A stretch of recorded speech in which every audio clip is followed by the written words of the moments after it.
ஈரானின் புதிய உச்ச தலைவராக பொறுப்பேற்ற மோஜ்தபா காமேனி அமெரிக்கா மற்றும் இஸ்ரேல் நடத்திய வான்வழி தாக்குதலில் சிக்கி படுகாயமடைந்துள்ளதாக அமெரிக்க பாதுகாப்புச் செயலர் தெரிவித்துள்ளார்.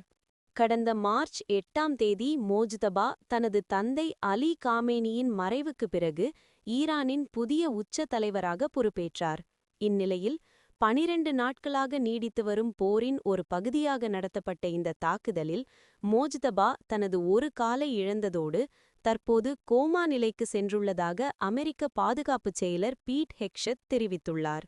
ஈரானின் கிழக்கு பகுதியில் உள்ள மஷாத் மதருக்கு அருகே மோஜ்தபா காமேனி சென்று கொண்டிருந்தபோது அவரது வாகனத்தை குறிவைத்து ஆளில்லா விமானங்கள் மூலம் இந்த தாக்குதல் நடத்தப்பட்டுள்ளதாக கூறப்படுகிறது.